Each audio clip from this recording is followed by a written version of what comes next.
Ve Peygamberimiz sallallahu aleyhi ve sellem başka hadisinde aydiya innel mer'ate avratun ip aydiya. Zenan maşgala diye avrattır diye. Yani örtülmelidir diye. Avrat näme? Örtülmeli yere avrat diye. Zenan maşgala tutuşluğuna avrat diye. Boydun başı örtülmeli zenan diye. Yani boynu açık koymalı değil, saçını açık koymalı değil, elini, kolunu, yakasını açık koymalı değil. O cinsi giymek, futbol giymek anırda dursun. Yönen tak yakanı, şunu mende şerini, kolunu zadın açık koymak bulunak. Ve Müslüman doğanlar cilbab barada, hicab barada başka ayetlerim ba ve yine buna değişli başka hadislerim ba. Şul ayet ve hadislerin neticesinde Müslüman ulemalar şu şartlar çıkarıyorlar ve diyorlar. Kur'an ve sünnetten gelen hadislerin neticesinde zinan maşgalanın libasında şu şartlar bolmağı vacip deyip aydiyorlar. Haysi şartlar? Birincisi, yani Müslüman zinanın eşiğinde bolmalı şartlar. Daşarık çıkanına bolmalı, kefeklerin önünde, yani mahremlerin önünde eşiğinde bolmalı şartlar. Birincisi, boydun başına bedenini doğal örtmeli. Yekece bir varmak galak gelem açık bolmalı değil. Boydun başına emme yerini örtmeli. Bir näme? Hanefi mezhebi var, şöyle yüzünü açsa bolya, yüzünün toğuluğunu, bilen bilegi. Hatta ulema diye eğer katı ovadan bolsa, ya olmasa şuna benzer şu makyajlı zat olsa yüzünü mi yapmalı ya? Hatta fitne fesat doğru olsa yüzünü yapmağım vacip diye. O bizim Türkmenimizin içinde hususan gelinler näme dipdirler, yüzünü yapıptırlar, yaşmak bilen şey, yüzünün yarısını yapıp da üstüne näme proje atıptırlar.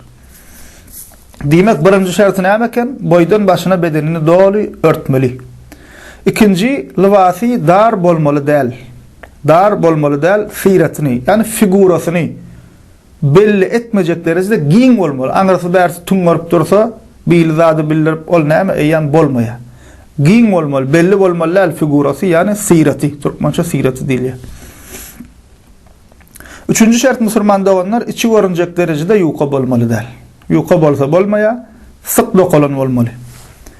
4. Daşar çıkanına, libasına atır sepiligi bolmalı değil. Näme üçin daşar çıkanına diýär, öýüň içinde gyýyz bolsa da, durumşa çıkan gelin bolsa da äriniň ýanyna durumşa çıkmada olmasa gyýyma öýüň içinde sepinse bolýar. Emma daşaryk çıkyp sepinip porsadyp gitmekli, onan başga erkekleň şoň iýsini almaklygy haram hasaplanýar.